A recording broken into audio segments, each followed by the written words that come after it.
Okay, we're good to go here. Well, I want to introduce today a very interesting guest that I've got joining me, Mr. John Steinberg. And John is the founder of the Hand of God Wines. And he's a very interesting fellow who's had a lot of accomplishments in his life. He's likes to think of himself as an entrepreneur, as he's told me on our couple of phone conversations that we've had. And mentioned he has been in technology all of his life and started with a little company known as Microsoft way back when.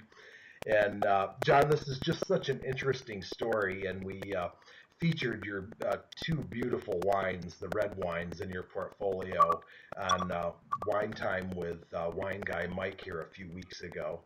And we're finally got our technology together on my end, and I thank you for your patience. And we're going to have a nice conversation for our audience to learn about you and Santiago and your team and your winery that you've built down in Argentina. And so, John, let me just get out of the way here for a minute. And would you be kind enough to tell us a little bit about yourself?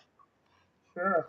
Well, I guess I do like to think of myself as an entrepreneur. And if you look at my background, it's been doing a lot of startups. An entrepreneur is also often that person who flies in the face of conventional wisdom. And even when people say, no, you can't do that, or well, that seems risky, you do it anyway. I grew up in Omaha, Nebraska, and was lucky enough to be around and inspired by Warren Buffett. He's really been a guiding light in many ways for me. And really, I'm one of those guys who, I might have moved to San Francisco and Stanford and Seattle, but I'm still Nebraskan. And part of that is being a farmer.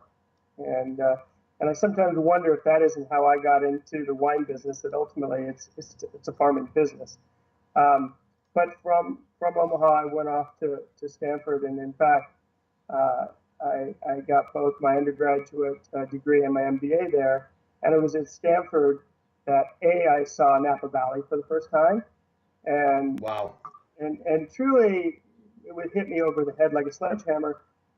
This place is beautiful. If somehow I could be involved in this wine business, so-called wine business, wouldn't that be amazing?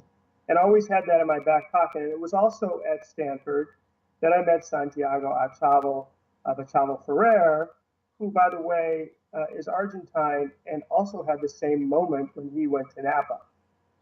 He acted on it more quickly than I did and went back from business school to Argentina and gave up his engineering position at a very, very large cement company, and said he was going to get into the wine business.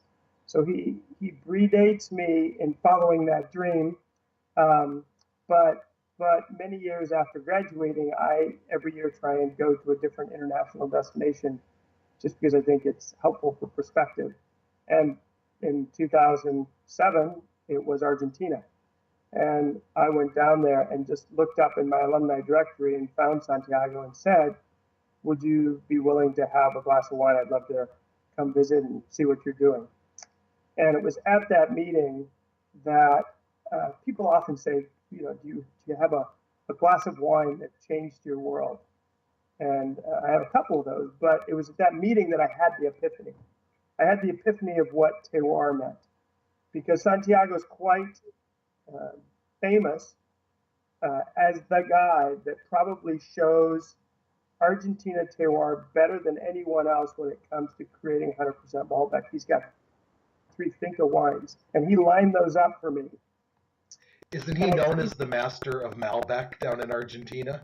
Not just in Argentina, but Wine Spectator, actually, that was the headline, and they called him that. So that's quite an honor if you think about all the winemakers in the world. I should say. Yeah, right? And I got it. I mean, he lined these 3 Finca wines up, and they were completely different. All beautiful, but all completely expressive, and all made from vineyards pretty near each other, certainly from the same region. And yet the contrast was startling. And so for me, that was an epiphany, that he wasn't doctoring these wines that he wasn't trying for a score for these wines. He was producing the best fruit he could and making wines in a reductive way to get out of the way to allow the expression for the fruit. And I thought, wow, okay, that's what I want. If I was ever going to be in this business and I was ever going to produce wine, that's exactly the direction I'd want to go in. So Santiago and I, we had a glass of wine, which was very nice of him, and then we had 2 glasses of wine. Okay, maybe we had a bottle of wine. At which point we said, well, how about if we just have an asado? And an asado is such an important part of the Argentine culture. It's their barbecue, basically. It's their grilled meats and grilled vegetables. And 5 hours later, we had enough of a convivial time, I'll put it that way, that we said, let's do something together. And people often say, how did you get in the wine business? For me, it's 2 things. And there's other things, but really, I would not have done it were it not for the fact that land in Argentina was very affordable, very, very affordable. I mean, it was 1/50th the cost of Napa Valley. I mean, just to give you a perspective. And the other thing is Santiago was going to make the wines. Because I don't know, I sort of think my palate is a pretty average palate. And so I certainly wouldn't rely upon myself to do that. So having him involved as a partner in making the wines, and the fact that the land was affordable, and the fact that, if I go on to other reasons, Argentina is a sexy, cool, beautiful place that can produce world-class wines. And I thought, I'm not going to compete in Napa Valley, right? I'm not going to compete in the state of Washington. But there's an opportunity to show people with Malbec and Argentina that it's great you've learned on the $15 Malbec, but there's so much more that can happen. And that's what we want to show the world. We want to show the world this is not your father's Oldsmobile. You started here, but if you really love interesting, world-class wines, give Hand of God a try.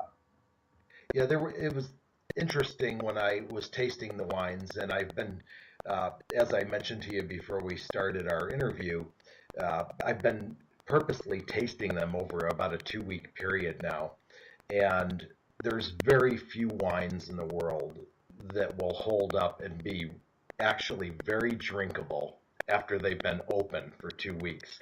But the Hand of God wines do hold up, and it's interesting in my travels and in my interviews with winemakers and winery owners that really good wines are really representative of the personality behind all of this. And I'm just wondering if you could speak to that, John, because these wines, the first thing they struck me as very intellectual wines. Well, a lot of complexity. I hope they're both from the head and the heart. And I agree with you that we have a point of view. So maybe from that point, they're intellectual wines, and I'll talk about that. But they're also, at the end of the day, wines we like to drink. And they're also, at the end of the day, wines that go together with a meal. One of the things I said to Santiago is make the wine the way you make the wine. What, it ain't broken, don't change anything. So he does, and he makes it in, he manages the vineyard the same way, he picks the fruit the same way, and at the same time, he makes it in his facility. He's doing exactly the same thing, just with the notion of, I don't want to reproduce a Chavo Ferrer. We already have one of those in the world. So we're doing things differently. So, for example, we're bringing, Santiago loves the Rhone and Rhone varietals. So we have a Malbec Syrah Petit Verdot. You don't see that very often. Just quite simply, you don't see it.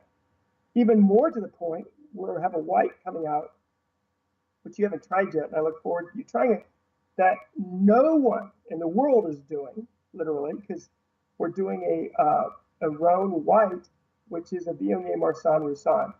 So just to give you a sense of some of the things that we're doing differently.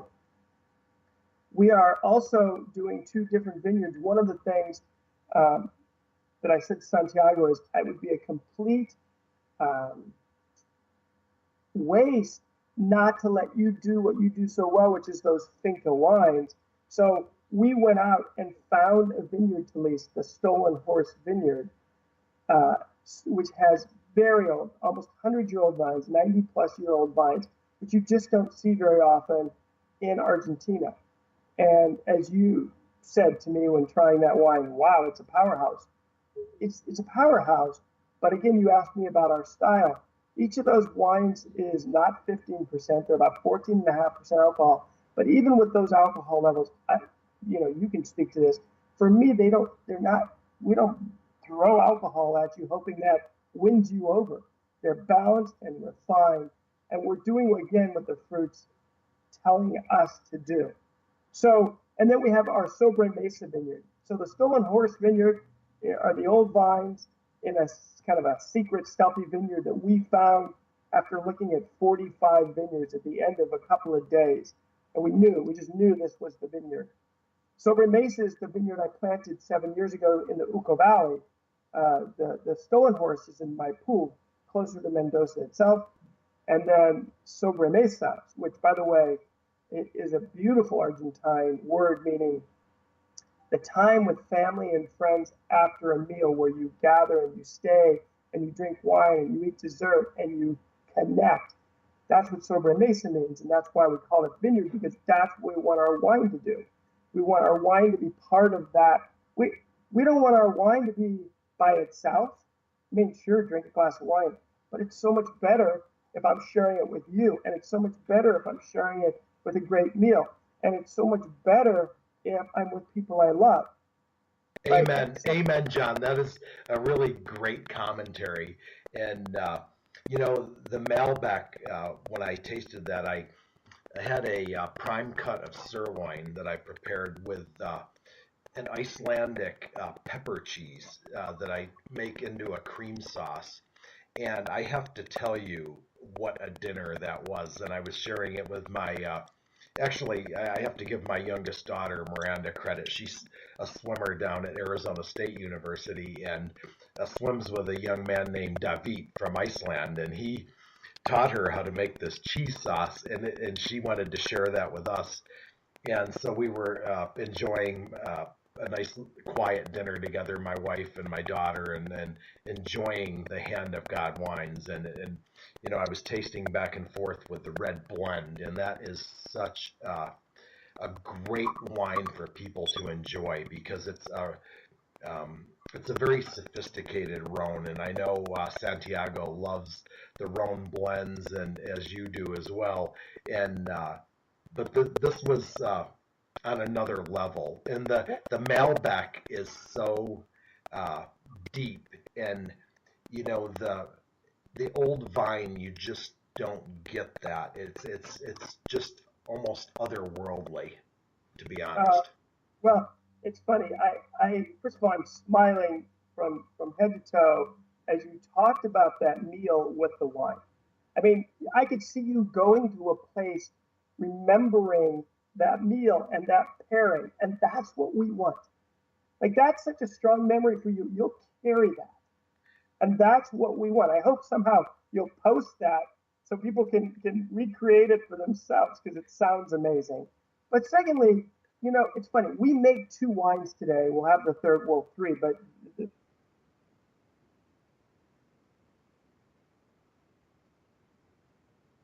red. Are you there, John?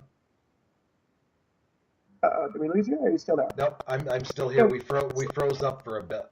Okay, so we have these two wines, and they're completely different. And I think you did a nice job describing the differences. But and when you said otherworldly, somehow that also was fun for me to hear with Hand of God. But I have had people on the blend have said to me, I only drink Pinot Noir, or ooh, Malbec's too big for me. And they try my blend and they say, oh my God. And they have that moment with that too. It's so soft and so velvety and so food friendly. that it's not a wine you get tired of. You just keep drinking it and just enjoying this long finish and the dance it's doing in your mouth. So I feel very lucky because I think again we're presenting people with experiences that maybe they don't expect and delighting them. And for me, that's where my joy comes from. For me, that is the hand of God. And speaking of hand of God, I would be remiss if I did not ask you about the term hand of God and where you came up with that brand name. It is such a fascinating story that I researched after you and I spoke the first time. And it's just, I love to share great wine, but it's even better when it's got a great story behind it. And please share that with us. Yeah, no, I love the story. When I first proposed the name, I had a lot of pushback, and I had people even say, my graphics designer said, "With that name, I won't work with you."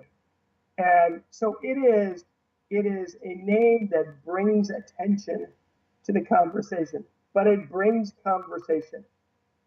And there's several reasons for the name. It's not just one story.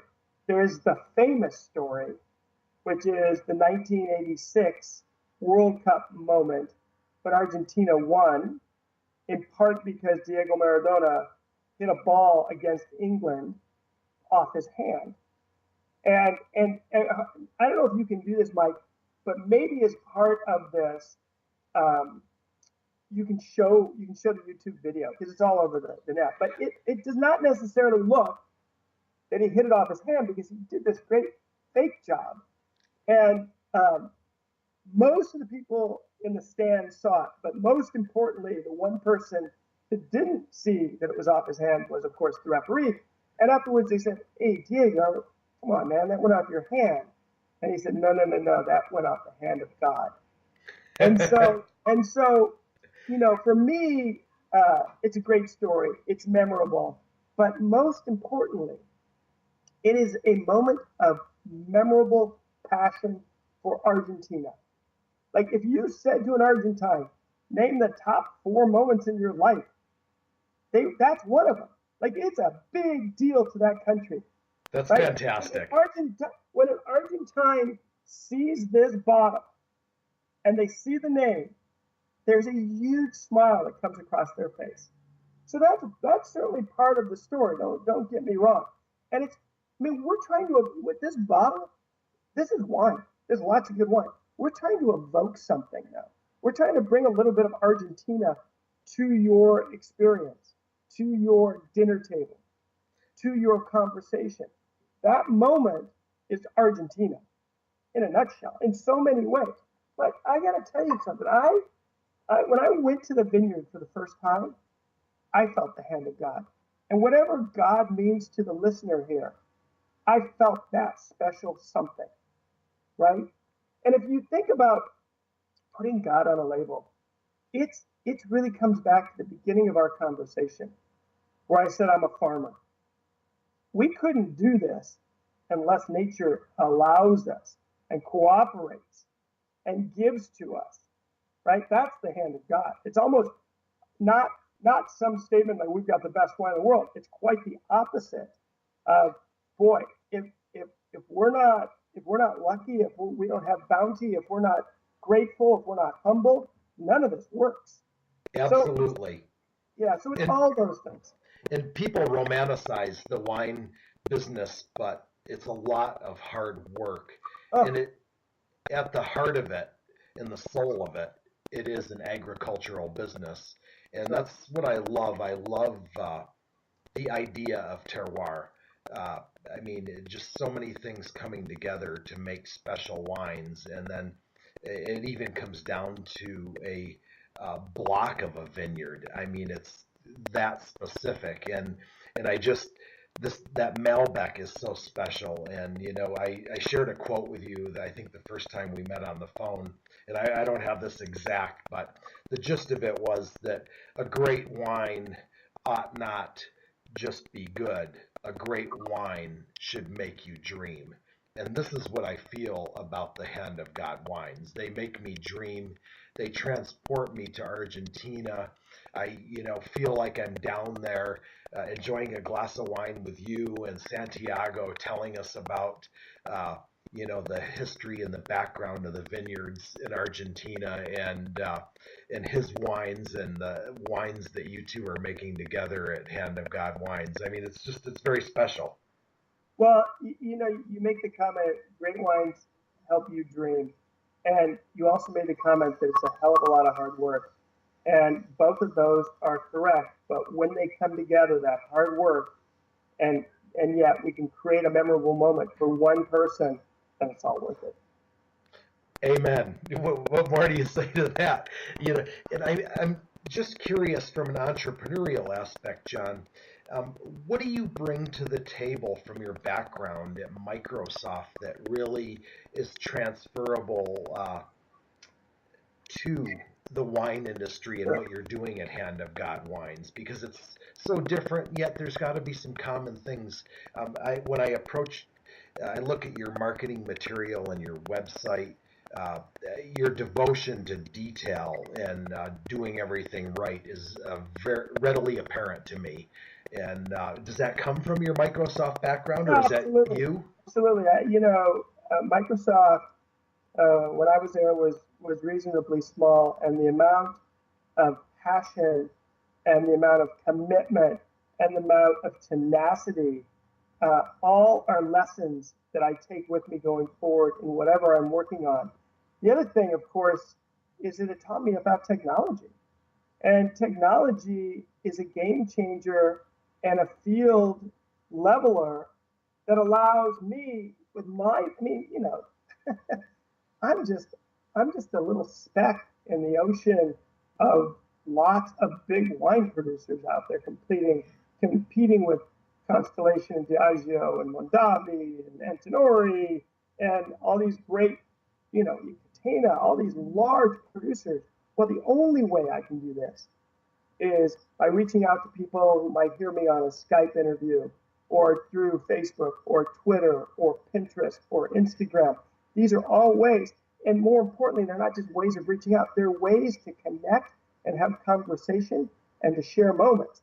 I could, the way you could have done that before 20, 30, 40 years ago is, buy a billboard, get into an expensive magazine, i.e., I couldn't have done it, right? I couldn't have done it. And I'm with you. I come from a technology background myself, and I love. I mean, sitting in my home office, relaxing and having a great conversation with you. I mean, what a treat! And It's this incredible, isn't it? I this mean, is it's mind-boggling, and so technology has not enabled me to try that steak with that Icelandic sauce yet. You could have just handed me that. I'm still thinking about that, but it comes close to us being in each other's living room, and truly, I get it when you're talking about your memorable moment. It comes through, and hopefully, it comes through to your readers about my passion for this project, and so we have. I'm available. Like that's the other thing. You can anybody who has an experience with going to Argentina, call me, email me, Facebook me. I'll tell you my tips and tricks. I want to hear what your experiences are like. You just couldn't have done this even 20 years ago. Yeah, it's fantastic. And before we close here, John, I want to most importantly have our viewers understand where can they taste the Hand of God wines, and where are they now, and what can we look forward to? And most importantly, I'm located in Montana, and I'm going to be taking over as the general manager of a new gourmet market Oh, that's opening, and I'm going to run the wine portfolio and program there. And I'm wondering how I can have the Hand of God wines. yeah. Well, it may take a miracle, but we're absolutely going to work with you. And we have another resort in Montana that's asked us to bring in wine, so we'll make it happen. And we're going to work on the direct to consumers as well, so if people want to come to our website and buy it. And then, because again, we're small and we just launched literally weeks ago, just so people have a perspective here. We're currently in Oregon, Washington, and Nevada. And so the West Coast, we live here.